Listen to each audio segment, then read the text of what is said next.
Hello guys, very good morning to all of you. How are you everyone?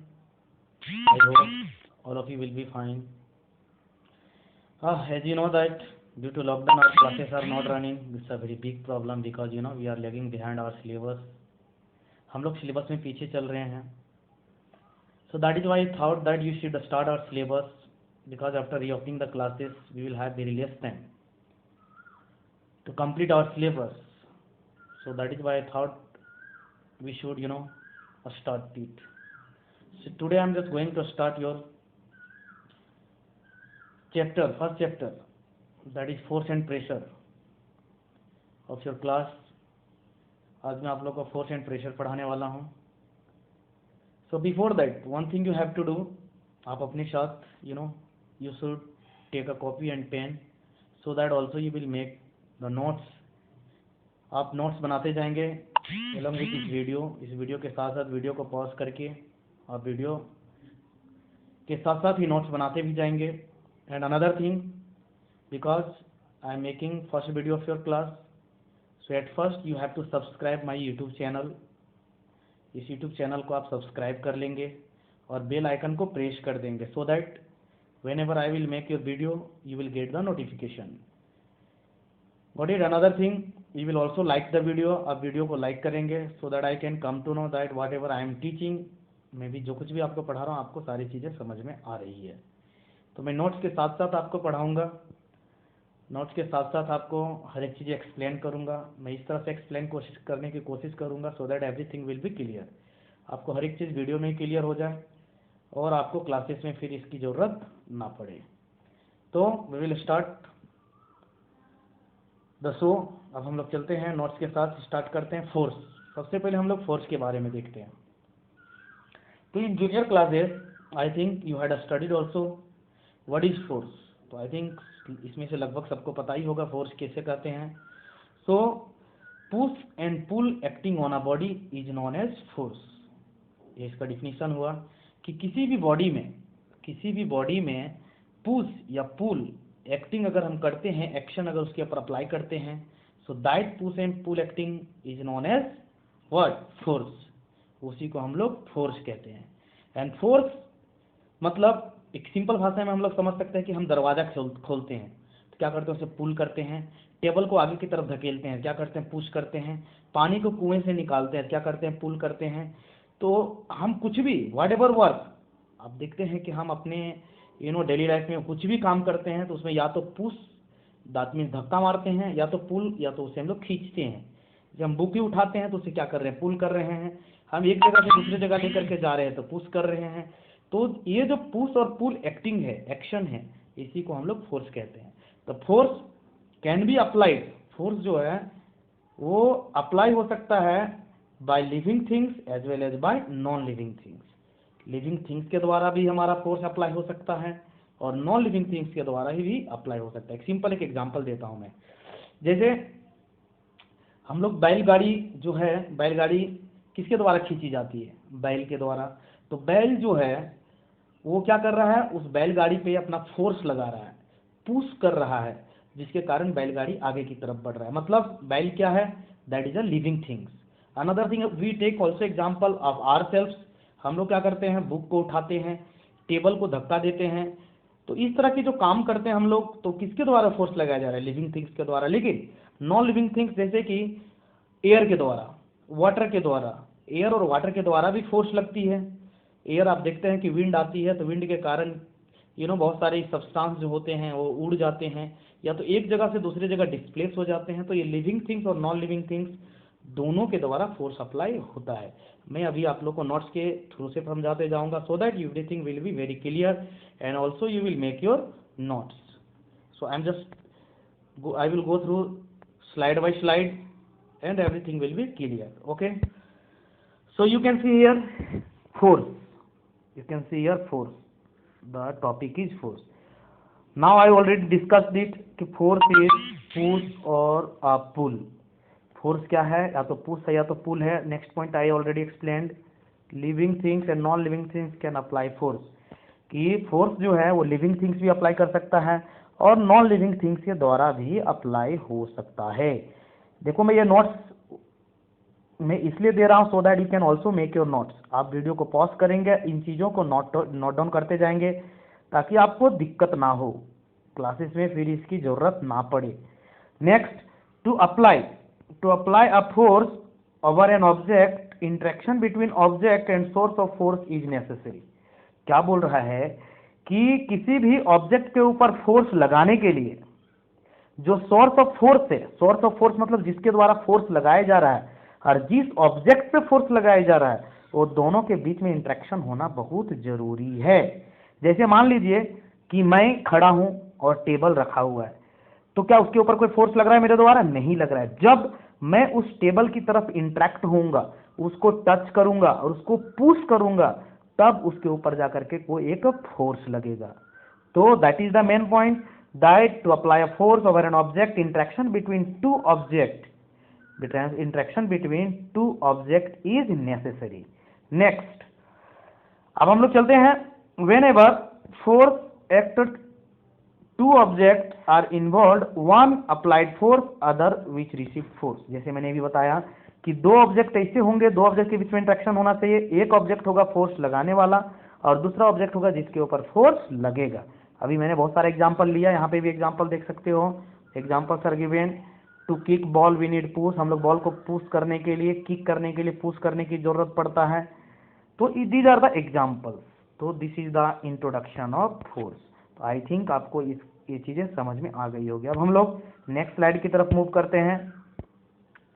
अब जो है main point, direction and magnitude of force. Direction and magnitude of force. Force का direction क्या होता है और magnitude क्या होता है।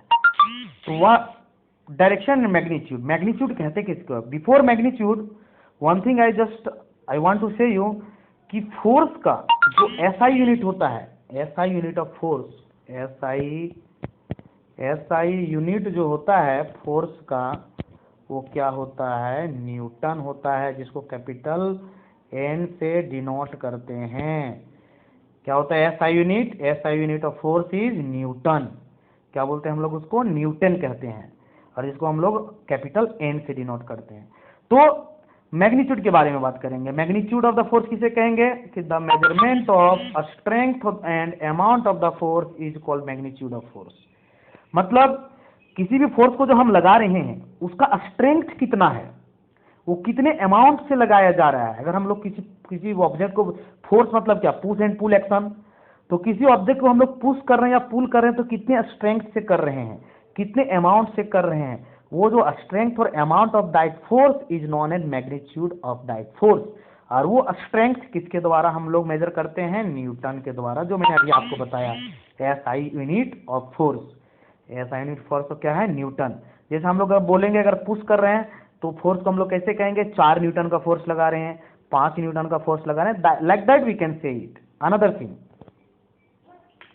कि direction of the, it was the magnitude. Next we will discuss about direction of the force. Direction of the force means in which direction we are applying that push or pull action on any object. किसी भी object में जो push और पुल हम लोग apply कर रहे हैं, वो किस डायरेक्शन में कर रहे हैं, that will be known as direction of the force. जैसे मैं एक सिंपल से एग्जांपल लेता हूं कि अगर एक ऑब्जेक्ट है, मान लेते हैं कि कोई टेबल रखा हुआ है, हम मान लेते हैं कि ये एक टेबल है, आप नीचे की तरफ देख सकते हैं, एक टेबल है। अगर हम, जैसे यहाँ पे लिखा है कि टू और more forces on the same object can be applied in the same direction and opposite direction. क्या बोल रहा है? मैं थोड़ा सा बोर्ड को क्लियर कर देता हूँ, ठीक है, ताकि आपको समझ में आ जाए इजीली। 1 सेकेंड। हाँ, नाउ यू कैन सी कि दो या दो से ज्यादा फोर्स किसी ऑब्जेक्ट पे या तो एक ही डायरेक्शन में लग सकता है या तो अपोजिट डायरेक्शन में लग सकता है। जैसे मैं एक नीचे की तरफ आपको समझा रहा हूँ, मान लेते हैं एक कोई ऑब्जेक्ट है, अगर दो फोर्स है, मान लेते हैं एक ए फोर्स है, this is the one force A और this is the another force B. आप देख सकते हैं कि ये दोनों फोर्स क्या है? सेम डायरेक्शन में अप्लाई हो रहा है। एक इस डायरेक्शन में अप्लाई हो रहा है, सेम डायरेक्शन पर। या तो फिर क्या हो सकता था, ये जो बी फोर्स है इधर से भी अप्लाई हो सकता था, ए इधर से अप्लाई होता और बी इधर से अप्लाई होता। So this is known as direction of force. This is known as direction of force, कि हम लोग फोर्स किसी भी ऑब्जेक्ट में किस डायरेक्शन में लगा रहे हैं। अब चलते हैं हम लोग नेक्स्ट पॉइंट। अब हम लोग चलते हैं नेक्स्ट पॉइंट कि अगर one thing you have to notice it कि how can we calculate the magnitude of the forces if the direction of force will be change. अगर फोर्स का डायरेक्शन चेंज होता है तो मैग्नीट्यूड, जो टोटल मैग्नीट्यूड होगा, जो रिजल्टेंट फोर्स होगा, टोटल फोर्स, जैसे अभी मैंने आपको बताया कि इस ऑब्जेक्ट पे दो फोर्स लग रहा है ए एंड बी, अगर दोनों सेम डायरेक्शन में लगता है तो टोटल फोर्स कितना होगा, अगर दोनों एक दूसरे के अपोजिट डायरेक्शन में लगता है तब टोटल फोर्स कितना होगा। हम लोग इसको नेक्स्ट स्लाइड में यहाँ पे देख सकते हैं, लिखा है कि व्हेन टू और more forces are applied over an object in the same direction, जब सेम डायरेक्शन में अप्लाई हो तब क्या होगा, तो नेट फोर्स हम लोग क्या करेंगे उसको हम लोग देखते हैं, एक डायग्राम के साथ हम लोग इजीली समझते हैं। Listen, okay, next in example you can see this example. आप देख सकते हो, you can see this diagram, this is a box, 2 persons are there, यहाँ पे कितने पर्सन है, 2 पर्सन है, दोनों मिल करके इस ऑब्जेक्ट को एक ही डायरेक्शन में फोर्स लगाया जा रहा है, एक ही डायरेक्शन में दोनों इसको फोर्स लगा रहा है। अगर मान लेते हैं कि when 2 person push the box in the same direction at that time, जो नेट फोर्स, इस ऑब्जेक्ट पे जो नेट फोर्स होगा, that will be addition of these two forces, ये दोनों आदमी के द्वारा जो फोर्स लगाया जा रहा है वो दोनों को जोड़ दिया जाएगा और टोटल फोर्स वही होगा जो उस ऑब्जेक्ट पे लगेगा जितना एडिशन हमारा है। हम एग्जांपल समझते हैं, सोचते मान लेते हैं कि ये पहले आदमी के द्वारा 2 न्यूटन फोर्स लगाया जा रहा है, कितना न्यूटन, 2 न्यूटन, और दूसरे आदमी के द्वारा भी 2 न्यूटन फोर्स लगाया जा रहा है, तो टोटल फोर्स कितने हो जाएगा, जैसे मैंने अभी बताया आपको कि दोनों का क्या हो जाएगा, एडिशन हो जाएगा, दोनों का क्या हो जाएगा, एडिशन हो जाएगा, तो टोटल फोर्स इस पे कितना लगेगा, 4 न्यूटन लगेगा। अब चलते हैं कि अगर हम अपोजिट फोर्स, अगर ये दोनों व्यक्ति अपोजिट में फोर्स लगाता तब क्या होता, हम लोग इसको समझते हैं इसके द्वारा, ठीक है। नेक्स्ट स्लाइड में हम लोग चलते हैं। अगर when two forces are applied over an object in the opposite direction, अगर दोनों जो अपोजिट डायरेक्शन में लगाया जाता है तब जो नेट फोर्स होगा उस ऑब्जेक्ट पे कितना होगा, तो नेट फोर्स कितना होगा, the net force will B difference of the magnitude of the two forces. वहां पे क्या था, एडिशन था, यहाँ पे क्या होगा, डिफरेंसेस होगा।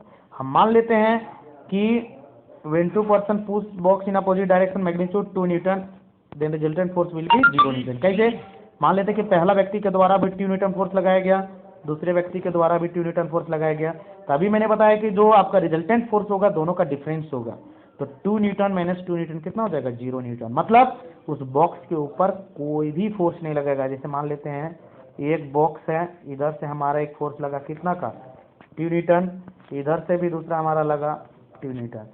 क्या ये बॉक्स डिस्प्लेस हो सकता है, क्या ये बॉक्स डिस्प्लेस हो सकता है, नहीं होगा। क्यों, दोनों की तरफ से, दोनों डायरेक्शन से सेम मैग्नीट्यूड का फोर्स लग रहा है, 2 न्यूटन का, तो इसलिए आपका जो रिजल्टेंट फोर्स की होगा वो कितना होगा, 0 होगा। अब हम लोग चलते हैं नेक्स्ट स्लाइड में, कुछ और एग्जांपल देखते हैं, इसको देखते हैं हम लोग। यहाँ पे देख सकते हैं कि एक व्यक्ति इधर से फोर्स लगा रहा है, एक व्यक्ति इधर से फोर्स लगा रहा है। इस व्यक्ति के द्वारा जो फोर्स लगाया जा रहा है वो 8 न्यूटन लगाया जा रहा है, इस व्यक्ति के द्वारा जो फोर्स लगाया जा रहा है वो 6 न्यूटन लगाया जा रहा है। तब क्या होगा, ये बॉक्स किस डायरेक्शन में मूव करेगा, in which direction this box will move, in which direction this box will move, and what will be the resultant force. Already I told it कि when two forces will be applied on an object in opposite direction, the net force will be differences between them। वो दोनों के बीच में जो difference होगा वही net force होगा। तो ये दोनों के बीच में अगर डिफरेंस निकालेंगे तो 8 न्यूटन माइनस 6 न्यूटन करेंगे तो कितना होगा, 2 न्यूटन होगा। आप देख सकते हैं यहाँ पे कैलकुलेशन दिया हुआ है, तो टोटल कितना होगा, 2 न्यूटन फोर्स लगेगा। तो ये हुआ आपका magnitude and direction of the force. I hope आपको इजीली समझ में आ गया होगा। आप इसका नोट्स बनाते जाएंगे। अब हम लोग चलते हैं नेक्स्ट स्लाइड की तरफ। अब हम लोग किधर चलते हैं, नेक्स्ट स्लाइड की तरफ। अब चलते हैं most important points, effect of forces. अब हम लोग चलते हैं कहाँ पे, next important point, effect of forces. Forces का क्या क्या इफेक्ट हो सकता है। It's very simple chapter, this chapter is very very simple because in our daily life each and every moment we apply some forces on any object, so we can observe it, we can feel it at each and every moment of our life। हम लोग अपने life के हर एक moment में इस चीज को feel कर सकते हैं। अब इफेक्ट ऑफ फोर्सेस मतलब फोर्स का क्या प्रभाव होता है, क्या क्या इफेक्ट होता है। तो first point, force can change the state of motion. Force can change the state of motion. मतलब स्टेट ऑफ मोशन का मतलब क्या समझे कि अगर कोई ऑब्जेक्ट रेस्ट में है, अगर कोई ऑब्जेक्ट रेस्ट में है तो force can bring that rest body into motion. मतलब कोई ऑब्जेक्ट अगर रेस्ट में है तो फोर्स के द्वारा हम लोग उसको मोशन में ला सकते हैं, या तो if any object is in motion then we can bring that object in at rest. By example we can understand it. हम लोग इसको एग्जांपल से समझ सकते हैं। जैसे कोई फुटबॉल रखा हुआ है, एक फुटबॉल जो है ग्राउंड पे रखा हुआ है, that is in rest position. अगर हम लोग उस ऑब्जेक्ट पे, उस फुटबॉल पे पुश करते हैं, उस फुटबॉल को पुश करते हैं अपने पैरों से, तो फुटबॉल क्या होता है, फुटबॉल एक जगह से दूसरे जगह पर मूव करने लगता है, मोशन में आ जाता है। So this is known as force can change the state of motion. मतलब रेस्ट ऑब्जेक्ट को मोशन में ले आया। आप यहाँ पे देख सकते हैं सारी चीजें लिखी हुई है, तो आप इसको नोट्स बनाते जाएंगे। नेक्स्ट, अगर कोई ऑब्जेक्ट मोशन में है, जैसे मान लेते हैं कि एक साइकिल है, साइकिल मोशन में है, साइकिल चल रहा है और वो जाकर के किसी दीवार से धक्का खा जाता है, तो दीवार क्या करता है, उसमें फोर्स लगाता है, जिसके कारण क्या होता है, साइकिल रुक जाती है, मतलब वो मोशन से रेस्ट में आ गया। सो this is the first effect of force, that force can change the state of motion. मतलब रेस्ट ऑब्जेक्ट को मोशन में ला सकता है और मूविंग ऑब्जेक्ट को रेस्ट में ला सकता है। तो you can we will make the notes. आप इसको वीडियो को पॉज करके नोट्स बनाते जाएंगे ताकि आपको दिक्कत ना हो, किसी तरह का कोई प्रॉब्लम ना हो। अब हम लोग चलते हैं नेक्स्ट स्लाइड की तरफ। एग्जाम्पल मैंने अभी आपको बताया कि आप देख सकते हैं यहाँ पे एक बच्चा जो है, आप लोग भी बचपन में ये सब चीज़ें खेले होंगे। You can C one boy is playing with the cycle tyre. वो क्या कर रहा है, टायर को अपने डंडे से पुश कर रहा है, so that tyre is moving, tyre is moving. वो टायर क्या कर रहा है, मूव कर रहा है, किनके कारण, उस फोर्स के कारण। वो फोर्स उसमें दिया जा रहा है, therefore the tyre move very faster. वो बार बार वो टायर क्या हो रहा है, मूव करता जा रहा है। So these are the example. अब हम लोग चलते हैं नेक्स्ट स्लाइड में। आप नेक्स्ट जो है, next effect of the force, change in the direction of moving ball after it strikes the ruler placed in its path. क्या कर सकता है, force can change the direction of any moving object. This is the second effect of force. This is the second effect of force. Force जो होता है किसी भी moving object का डायरेक्शन को चेंज कर सकता है। आप यहाँ पे देख सकते हैं, यहाँ पे एक रूलर रखा हुआ है, ये बॉल इधर से गया, इस रूलर पे स्ट्राइक किया, इस डायरेक्शन में जा रहा था, इस डायरेक्शन में जा रहा था, लेकिन स्ट्राइक करने के बाद ये फिर से नीचे की तरफ गिर पड़ा, मतलब डायरेक्शन चेंज हो गया। सो यू कैन सी, ये रूलर के द्वारा इस बॉल पे फोर्स लगाया गया, इस बॉल पे क्या लगाया गया, फोर्स लगाया गया। Because of that the direction of this ball is changed, because of that the direction of this ball is changed.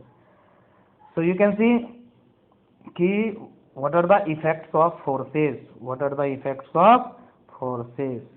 आप देख सकते हैं in the next example, in the football game a goalkeeper stops the football going towards the goal post by applying a force by his hand।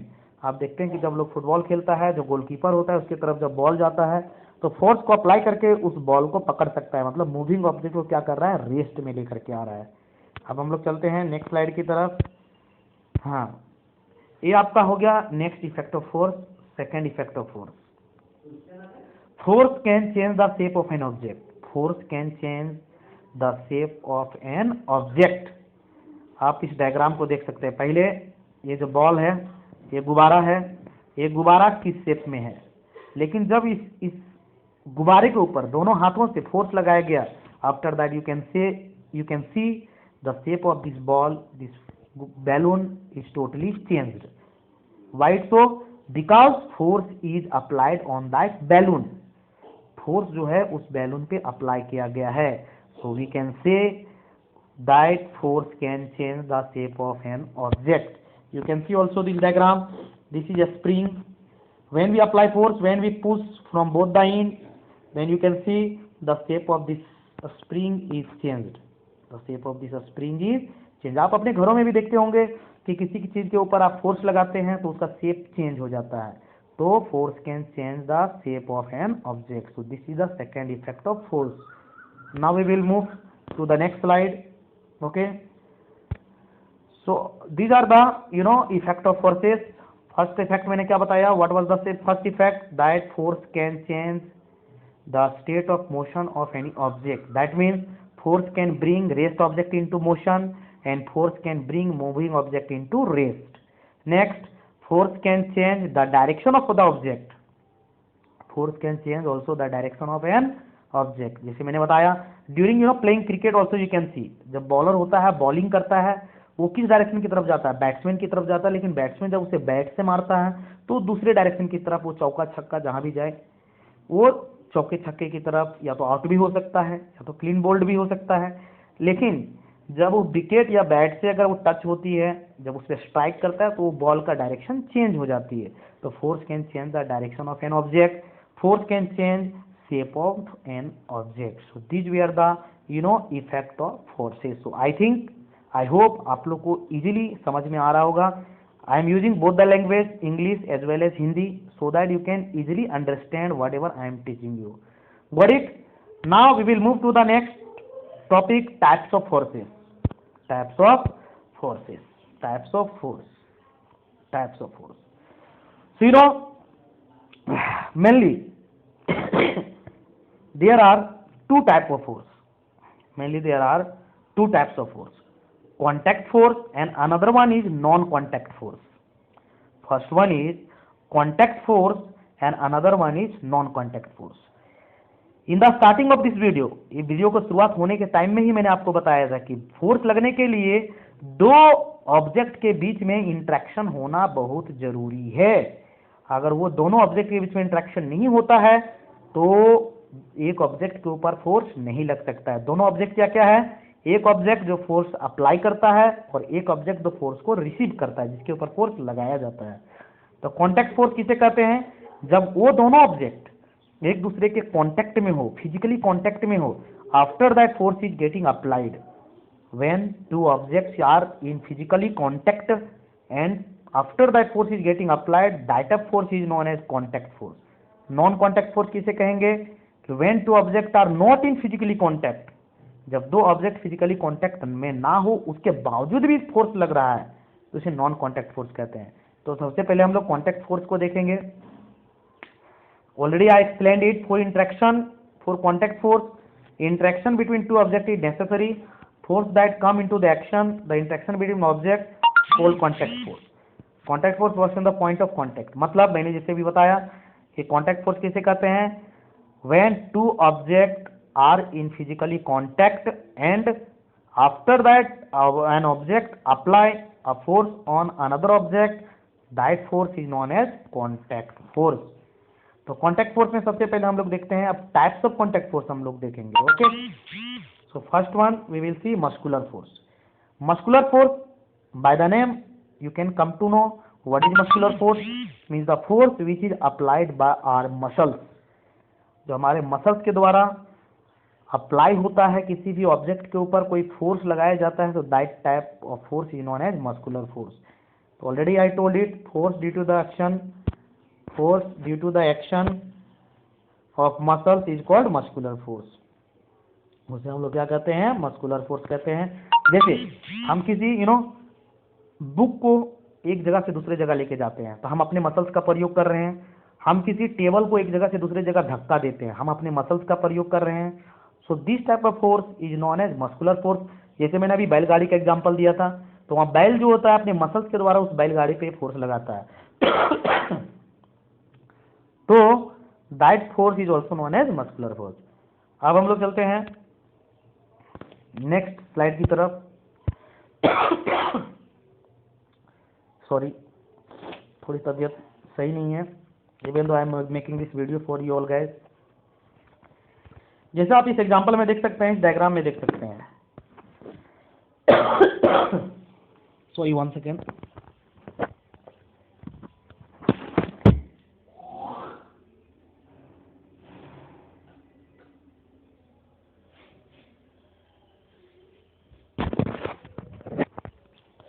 Sorry for interruption. Already I told I am suffering from cough and cold. But आपकी भलाई के लिए video बना रहा हूँ. So I request you all that आप पूरा video को देखेंगे और अच्छे से नोट्स बनाएंगे. आप देख सकते हैं इस डायग्राम में कि एक रस्सी को कुछ व्यक्ति इधर से खींच रहा है, कुछ व्यक्ति उधर से खींच रहा है, तो इसमें क्या किया जा रहा है, अपने मसल्स के द्वारा उस पर फोर्स लगाया जा रहा है। और मैंने अभी बैलगाड़ी का एग्जाम्पल आपको दिया ही था। अब हम लोग चलते हैं नेक्स्ट स्लाइड में। नेक्स्ट स्लाइड में हम लोग देखते हैं next type of contact force. First one हम लोग देखे मस्कुलर फोर्स। अभी हम लोग जो पढ़ रहे हैं this is the type of contact force. अब हम लोग चलते हैं फ्रिक्शन फोर्स। किसको हम लोग देखते हैं, फ्रिक्शन फोर्स को देखते हैं। तो frictional force the force of friction arises between the surfaces of two object. Frictional force किसी कहाँ पे होता है, जब किसी दो ऑब्जेक्ट का सरफेस एक दूसरे के ऊपर कांटेक्ट में हो। इसको हम लोग फ्रिक्शनल फोर्स को ऐसे भी बोला जाता है कि the opposing force, it is the opposing force which oppose the object to move over the surface of another object. Frictional force को हम लोग कैसे डिफाइन कर सकते हैं, it is the opposing force which oppose to move an object over the surface of another object. जैसे इस diagram से आप समझ सकते हैं, यहाँ पे देख सकते हैं नीचे ये क्या है, ये अपना अर्थ हो गया, ये आपका सरफेस पृथ्वी का हो गया, और ये सू हो गया। तो सू का ये जो सरफेस है ये आपका अर्थ के सरफेस से कांटेक्ट में है। और जब हम लोग चलते हैं तो हमारा पैर जो है वो स्लाइड नहीं करता है, वो आगे की तरफ घिसक नहीं जाता है। क्यों? क्योंकि इस पृथ्वी के द्वारा इस डायरेक्शन में, अपोजिट डायरेक्शन में इस जूते के ऊपर एक फोर्स लग रहा है, जिसके कारण हमारा जो पैर होता है वो कंट्रोल में होता है। ये दोनों के बीच में, इस शूज और इस अर्थ के बीच में जिस कांटेक्ट में, दोनों सरफेस के कांटेक्ट में जो फोर्स लग रहा है, that force is known as frictional force. That force is known as frictional force. उसी फोर्स को हम लोग क्या कहते हैं, फ्रिक्शनल फोर्स। इसलिए बोला गया है यहाँ पे the force of friction arises between the surface of two object. Frictional force कभी भी दो ऑब्जेक्ट के सरफेस के बीच में लगता है। Next point, the force of friction always acts on moving object and its direction is always opposite direction of the motion. जैसे मैंने अभी बताया, क्या है, ये हमारा जो पैर है इस डायरेक्शन में मोशन में है, लेकिन पृथ्वी के द्वारा जो है इस डायरेक्शन में फोर्स लगाया जा रहा है, जिसके कारण हमारा जो ये शूज जो है वो हमारा स्लाइड, एक सेकंड में इजीली अच्छे से आपको समझा देता हूँ। आप देख सकते हैं इसमें वीडियो थोड़ा लंबा हो रहा है, बट डोंट वरी, आपकी भलाई के लिए बनाया जा रहा है, आप इसे पूरा देखेंगे। आप देख सकते हैं कि जूते के द्वारा जो है इस तरफ डायरेक्शन लग रहा है, इस तरफ मोशन में आगे की तरफ बढ़ रहा है, मतलब फोर्स इधर लग रहा है, लेकिन पृथ्वी के द्वारा फोर्स इधर की तरफ लग रहा है। That is why this shoe is not getting slide. ये स्लाइड नहीं हो रहा है, ये हमारा कंट्रोल में होता है। अदरवाइज अगर ये अपोजिट फोर्स नहीं होता, अगर ये फ्रिक्शनल फोर्स नहीं होता, तो हम चल नहीं पाते, we would not able to walk, हम लोग चल नहीं पाते। तो this is known as friction force, this is known as friction force. Force of friction comes into action only after interaction between two objects, thus it type of contact force. So that is why it is type of contact force. Or what is the necessary condition for frictional force? One object should be in motion. One object should be in motion. Otherwise, it's not necessary that it should be in motion. Like one thing you can say, हम जब किसी table को रखे हुए हैं, हम लोग table को किसी रखे हुए हैं फ्लोर पे, किसी फर्श पे रखे हुए हैं, लेकिन वो टेबल जहीं का तहीं रह रहा है, वो that table is not getting displaced, वो एक जगह से दूसरी जगह खुद ब खुद नहीं जा पा रहा है। क्यों? क्योंकि उस टेबल जो कांटेक्ट है, जो उसका सरफेस जो पृथ्वी के साथ कांटेक्ट है, वहां पे फ्रिक्शनल फोर्स काम कर रहा है। That is why that frictional force जो है उस पर एक फोर्स लगा रहा है टेबल को, और उसको अपने जगह पे ही रख रहा है। So this is called frictional force, this is called frictional force. Example अब देखिए, मैंने अभी आपको बताया, जैसे another example you can say what, एक फ्रिक्शनल फोर्स का एक और एग्जांपल आप लिख सकते हैं। जैसे हम लोग जब फुटबॉल खेलते हैं, हम लोग क्या करते हैं, जब फुटबॉल खेलते हैं तो हम लोग देखते हैं कि हम लोग फुटबॉल को किक कर देते हैं, उसको मार देते हैं, फुटबॉल कुछ दूर तक रोल करता है और धीरे धीरे जा करके वो फिर से रुक जाता है, रेस्ट में आ जाता है। Why it's happening? Because the surface of the earth is applying a frictional force on that football. वो फुटबॉल पे एक फ्रिक्शनल फोर्स अपोजिट डायरेक्शन में लगा रहा है, जिसके कारण वो फुटबॉल धीरे धीरे रेस्ट में आ जाता है। So this is what frictional force. इसको साइकिल के केस में भी दे सकते हैं, बहुत सारे केस में भी देख सकते हैं। और इसी फ्रिक्शन के कारण ही हम लोग चल पाते हैं, हम लोग लिख पाते हैं। हम लोग जैसे कॉपी में लिखते हैं पेन से, वो भी किसके कारण लिखते हैं? फ्रिक्शन के कारण। अगर फ्रिक्शन नहीं होता तो पेन स्लाइड कर जाता, हम लोग लिख नहीं पाते, वो स्लाइड कर जाता। So it's all about contact force. तो मैं फिर से वापस आ रहा हूँ।